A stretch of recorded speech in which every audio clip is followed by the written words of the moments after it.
Hello again, everyone, and welcome to Inside Golf. I'm Harry Donahue.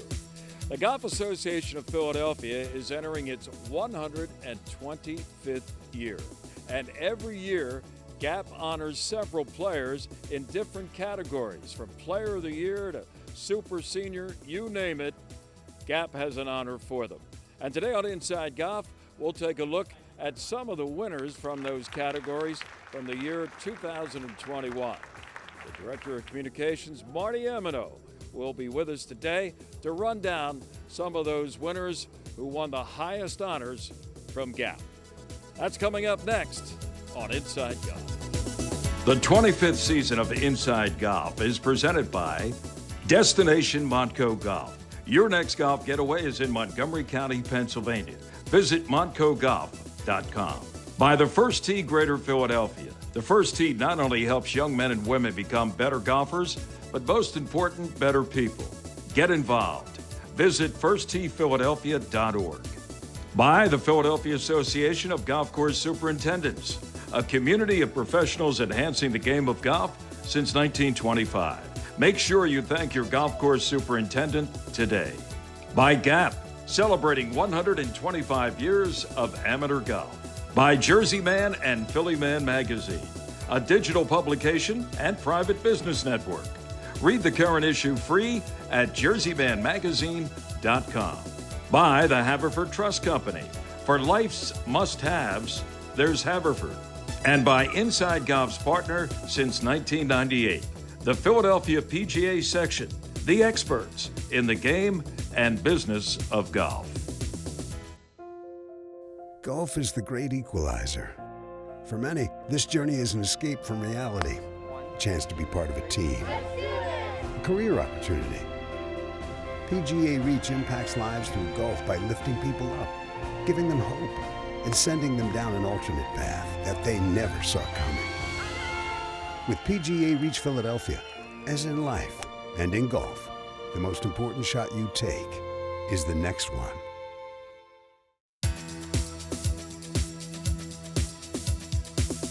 Welcome back to Inside Golf. Today we're taking a look at some of the golfers who were honored by the Golf Association of Philadelphia for what they did in the year 2021. Marty Emino now joins us from GAP with a look at the Super Senior Player of the Year, Brian Rothhaus from Five Ponds, and the Senior Player of the Year and GAP President, Oscar Mestre from Overbrook. Marty? Thanks, Harry. Oscar Mestre was named GAP President at the end of 2020. But not even a year of added roles and responsibilities could curtail Mestre's championship focus. A regular on GAP major leaderboards, Mestre turned a season full of consistency into a second Senior Player of the Year award. People, when they're asked about winning a second time an event or an award, you hear them often say that it feels like it legitimized them. And doing that a second time makes me feel like, it wasn't luck. And, I'm proud of that.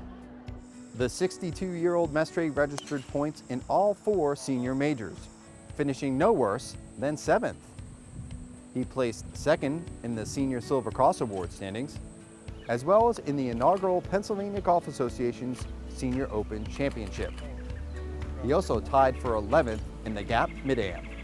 The thing that I am most proud of is that I was in every event. And when you're in every event, you feel, you're energized, right? And you test yourself. And wasn't able to get victory in any of them, a couple times because, quite frankly, the other players played unbelievably well. But being competitive is really kind of its own reward, right? We want to tee it up and we want to feel like we have a chance. And when you're competitive and you feel like you have a chance, there's nothing else you can ask for. Mestre's campaign was defined by resilience. At the division's first major, the Warner Cup Gross, at the Springhaven Club in early May, Mestre was 5 over par after 7 holes, before rallying to finish 2 over and in a tie for 3rd. Fast forward to September, and the end of the year Senior Amateur Championship at a challenging country club of Scranton. The lifelong Overbook member again found himself searching for answers early. He was 5 over par after 11 holes of the 36-hole championship. But when the second round was complete, Mestre had righted the ship, finished 7 over and in a tie for 7th. It was a finish that propelled him to the top of the senior mountain. Starting the season, you come out from the winter not really knowing exactly what you have, but you hang in there and, I shoot 1 under for 36 holes. I was proud of that. But in the end, the one that I'm most proud of is the one that gets you over the top, is the last one, right? The last one, I didn't have my A game, and you really kind of got to hold it together because it was one of those golf courses that you could have 3-putted every single one of those greens. You could hit 18 greens and you could 3-putt every single one of them. So you kind of have to keep your wits about you, knowing that the prize is there, right? We've been competing for 4 months. We know the prize is there. We can feel it, we can touch it, we can see it. Getting to that finish line to actually winning is very satisfying. For Super Senior Player of the Year Brian Rothis, this year was for Mom. The 5 Pounds Golf Club member made it a point to celebrate the life of his mother Burl by dedicating the season to her memory. She died in mid-2021. Didn't even know if I was playing golf this year. So, I managed to just go out and play in the team matches, and I had aides come and watch, and that was really it. And I played in the first senior event, but I wasn't playing. And she passed away 2 days before her 94th birthday. I went up a couple weeks later, my son and I, to the state junior father-son tournament, and we won. And we were kind of dedicating, let's win this for, Mom, And she just was with me, I every time I kind of got over a putt this year, I kind of thought, hey man, I really need to make this. Come on, Ma, And it seemed to work, So she introduced me to the game when I was like 11, 12. I was born with hemophilia. I have hemophilia. And I loved sports as a kid. And obviously, golf was a good sport. The other sports were kind of beating me up. So I picked it up early, and it came to me naturally. And I used to play golf with my mom, and she would take me to the golf course, drop me off. We played a lot together. We had a lot of fun together. That motivation, paired with the sweet swinging game of Rothis, resulted in one of his most rewarding playing seasons to date. Rothis battled his way to Super Senior Player of the Year award honors, sprinkling in a couple standout trophy moments en route to the division's ultimate prize. Say a few words. He was well clear of reigning and 8-time Super Senior Player of the Year legend, Don Donatoni. 40 years, 40 plus years of playing in gap stuff, and it's like, yeah, it's amazing, I always try for it, always shooting, trying for the silver cross, So yeah, I guess I got old enough to win again. That's the bottom line. The 65-year-old's top moment came at a friendly establishment, Huntington Valley Country Club, a place he played hundreds of times growing up. Rothis took home his first Super Senior title in the Brewer Cup that week, with a bunch of birdie bombs and legendary comebacks. At one point in a semifinal match versus the aforementioned Donatoni, Rothis stood 4 down with 5 holes to play. He'd go on to win on the first extra hole. The match against Donatoni was ridiculous. And on the 14th hole, he hits it in the right trap, and I'm on the front edge of the green, but I got like 80 feet, and I leave it 20 feet short. And he's making bogey, and I managed to eke it in the side door to win a hole. And then he makes bogey, and then I make birdie, and the next thing I know is I'm, one down, with a couple holes left. And we both par 17, 18, he putts it up, he hit a long first putt, hit it up to about 4 or 5 feet, and I make a 25-footer to go into extra holes. And then I knock in a 25-footer on the first hole, sudden death. So I think he walked off there like he was completely in shock, you know. And after that putt eked in on the 14th hole, it just changed. So I think my mom kicked that putt in. His season finished with a Super Senior Silver Cross Award after a second-place performance in the Senior Amateur Championship at the Country Club of Scranton. However, it was an early season highlight in the Pennsylvania father-son that put a smile on the Roth's face all year long. He and son Zach won their first state title together in a 6-hole playoff. The amateur was one of the great weeks of my life, no question. You know, if I would have won just the father-son event, I would have been completely happy with the year. I felt like that actually took off some pressure off of me for the rest of the year. I was like, I was happy, you know, everything else was gravy. You know, that was a big deal for me. Here, I've been wanting to talk for 40 years. Congrats to Brian and Oscar on a job well done. Reporting for Gap, I'm Marty Emino.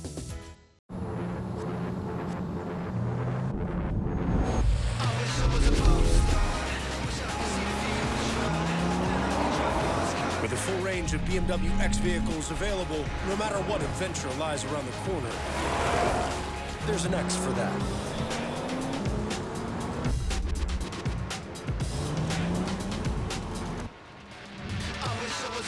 Hurry in, release a 2022 BMW X3 X-Drive 30i for $569 per month. You don't have to go away to get away. Go and explore. Find the small businesses that make where you live a community.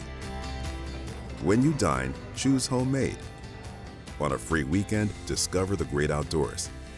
And if it's brewed here, enjoy it with friends. Support small for an experience you won't find anywhere else. Make it local, make it Main Street, make it Modco.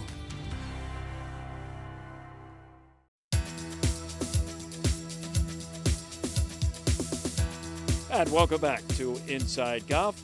Today on our show, we're looking back at the year 2021's honorees from the Golf Association of Philadelphia. Marty Emino is back with us, and he has an introduction to the Gap Player of the Year, Peter Bradbeer from Marion. Thank you, Harry. Peter Bradbeer's scintillating 2021 season ended with a well-deserved William Hyman III Player of the Year award. He comfortably earned his first postseason honor courtesy of a Patterson Cup victory for the ages. In the association's final major of the season, Bradbeer saved his best for last. He established a new 36-hole tournament scoring record, a new Manufacturers Golf and Country Club course record cited the Patterson Cup, and a new low total score for the Silver Cross. Quite a finish to his amateur career. I'm just very, very excited, very proud to be here. I think it was a testament to a lot of the hard work I put in this off season, really grinding. I was down in Florida just preparing, and it worked out great, you know, and golf's a fickle sport, of course. So you never know what's going to happen, even if you do put a ton of work into it. But I really busted my butt, and you know, good things followed. Just an honor to win Player of the Year. I think that's kind of a nice way to close the book on amateur golf and move towards kind of my next phase. The Patterson Cup was only part of an impressive Bradbeer showing all season long. He earned medalist honors in the BMW Philadelphia Amateur Championship before bowing out early in match play. He later finished tied for 12th in the Open Championship and 7th in the Pennsylvania Amateur at his home club of Marion. To start me off in the summer, I was like, okay, my game's feeling sharp. There's a couple things that I might need to tweak, but really there wasn't much. And obviously, you know, to lose in the second round was a huge disappointment because I really felt like that was going to be, you know, I felt like that was my week. But I think it just made me all the more hungry and all the more motivated to continue to, you know, work hard and see what I can do the rest of the summer. The 23-year-old also qualified for the U.S. Amateur Championship at Oakmont. His favorite moment, however, came from his biggest supporter. Along with Father Brad, the duo won the Gap Father-Son Middle. It used to be when I was younger and a little less mature that, you know, I was afraid to play in front of him and I was afraid that he was going to judge me, but it took me to, you know, almost this point in my life to realize that he's really rooting for me. So with him there, I think that was a highlight of my golf career, period, end of story. Peter Bradbeer saved his best for last. For Morgan Laughlin, his worst came first, and it set the stage for a sensational season. Laughlin qualified for his first BMW Philadelphia Amateur Championship on the number, no less, at Burlington Country Club. After earning that spot, Laughlin promptly marched to the semifinals, where he fell to eventual champion Conor McGrath of Huntington Valley 3-2. McGrath 4. That week, however, put the Phoenixville Country Club member on a path to Junior Player of the Year award honors. Oh, it was incredible winning the Junior Player of the Year, especially as my last season of eligibility in the junior circuit. So it was nothing short of amazing for me to know like all the work I've been putting in throughout my junior career finally paid off. If you have enough points to win the Junior Player of the Year, it means you did pretty well during the season. My goal was just to, do the best I can and put together a good resume for being in the starting lineup here at Penn State. So that was just really satisfying. Laughlin followed up an impressive amateur debut with an equally impressive performance in the 107th Junior Boys Championship at Overbrook. First, he became just the 8th individual to capture medalist honors in back-to-back years. Second, well, yes, Morgan did finish second, losing to 2020 Junior Player of the Year Josh Ryan in the final. However, it gave him some momentum heading into the rest of the season. Those heartbreaks, however, soon gave way to hardware. Laughlin captured the Pennsylvania Golf Association's Junior Boys Championship at Hershey Country Club. He defeated Carl Frisk of Outdoor in a sudden death playoff. I had no doubt in my mind that I could do it because I had so much motivation from the previous two events that I just kind of felt like I was going to do it. I kind of expected it in a sense, and we both didn't play 18 great, saved our pars, but I was over that green and misjudged the wind and went probably 15 yards over the green. My wedge shot wasn't great, still left me with a 20-footer, and he hit a foot putt for par, Carl Frisk did, and he tapped it in. But I knew I had to make that 20-footer to continue, and took my time reading the putt, lined it up, just felt the speed. I didn't even have to put even a lot of effort into it. I just felt so comfortable with the putting at that point that I just got up, hit the putt, and knew it was going in about halfway through, and that was a great feeling. And then I could hear a lot of people in the background supporting me, a lot of my fellow opponents. So that was very cool. That was a cool experience. With his junior career now in the rearview mirror, Laughlin is looking to make waves at the collegiate level. The Penn State University freshman competed in all 5 fall events for the Nittany Lions. I dominated really throughout the first 3 events. 3 top 20s to start off my college career. It was a huge hot start for Penn State golf, but throughout the fall season, it was awesome being in the lineup and being able to compete on the level with all these amazing college players. And it really showed me I belong. Congrats to Morgan and Peter on a job well done. Reporting for Gap, I'm Marty Emino. Thanks, Marty. Stay with us. More to come on Inside Golf. Next up, our tee-off pattern. Your score.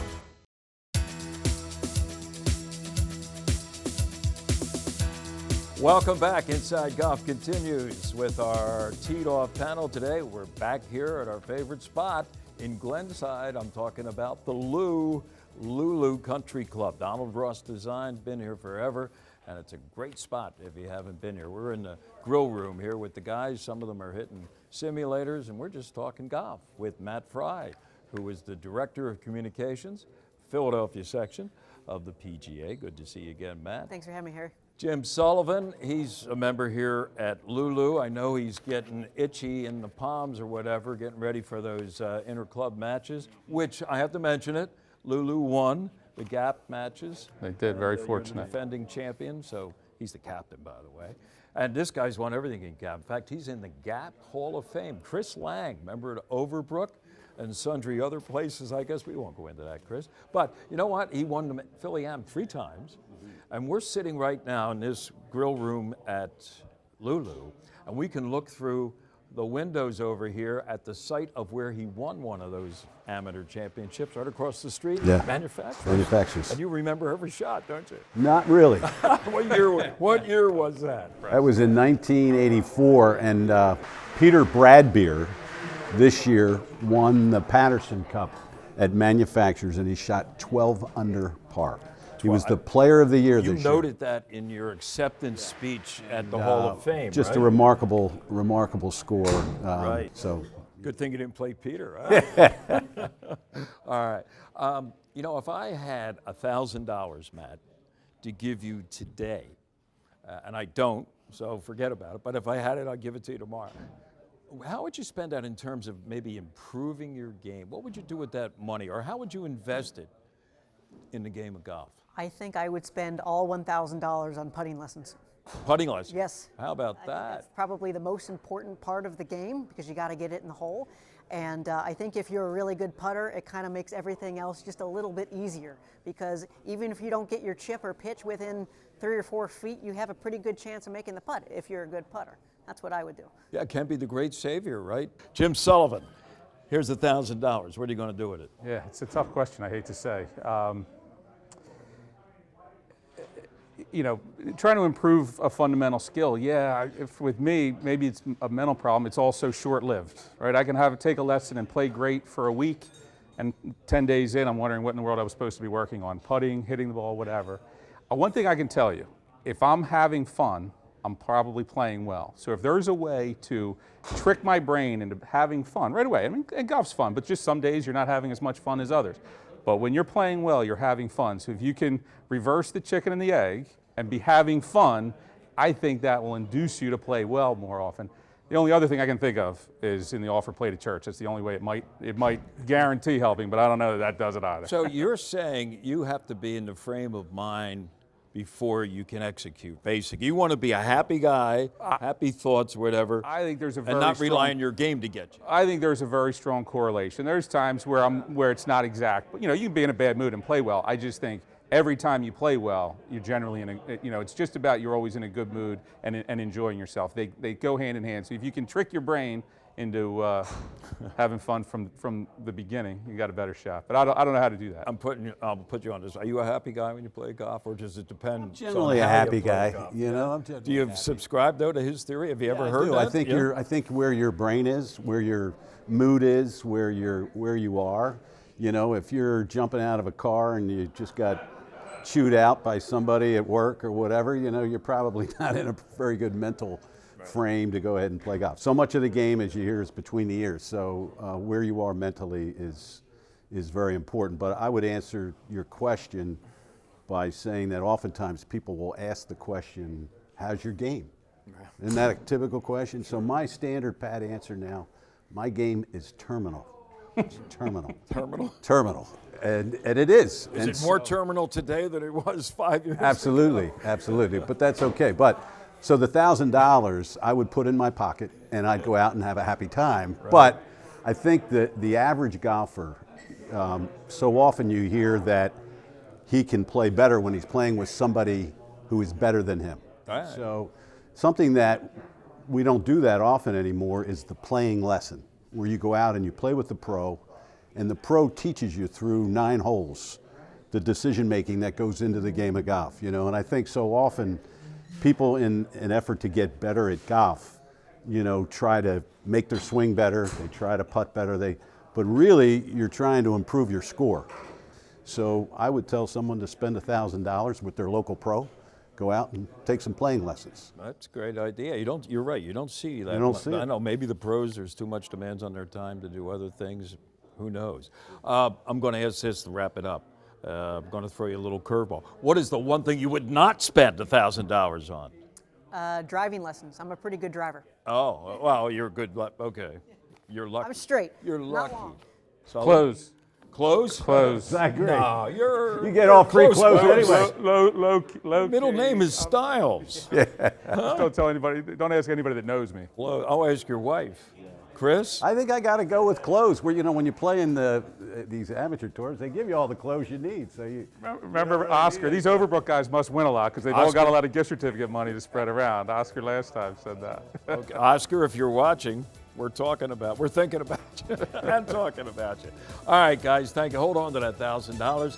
We'll be back. More of Inside Golf in just a moment. Designed by Donald Ross, Lulu Country Club is one of the premier private golf courses in Montgomery County. This classic 18-hole course boasts a new state-of-the-art clubhouse with many amenities for members to enjoy. Members are invited to play in events, tournaments, and enjoy guest privileges. For more information, contact membership@lulucc.com.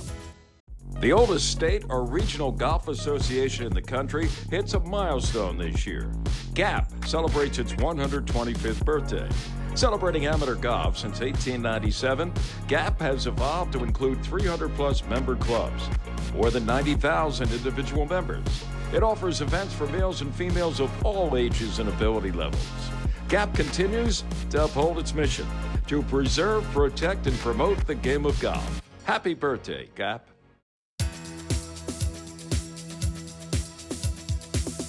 And that's going to do it for this week's edition of Inside Golf. Our thanks to Marty Amino, the Director of Communications from the Golf Association of Philadelphia, for introducing us to some of the award winners from the year 2021. And here we are now in the year 2022 as GAP gets ready to celebrate its 125th anniversary. I'm Harry Donahue. Remember, no matter how bad it's going for you out there, don't pick up. And we will see you next time on Inside Golf. The 25th season of Inside Golf is presented by Destination Montco Golf. Your next golf getaway is in Montgomery County, Pennsylvania. Visit montcogolf.com. By the First Tee Greater Philadelphia. The First Tee not only helps young men and women become better golfers, but most important, better people. Get involved. Visit firstteephiladelphia.org. By the Philadelphia Association of Golf Course Superintendents, a community of professionals enhancing the game of golf since 1925. Make sure you thank your golf course superintendent today. By GAP, celebrating 125 years of amateur golf. By Jersey Man and Philly Man Magazine, a digital publication and private business network. Read the current issue free at jerseymanmagazine.com. By the Haverford Trust Company. For life's must-haves, there's Haverford. And by Inside Golf's partner since 1998, the Philadelphia PGA Section, the experts in the game and business of golf.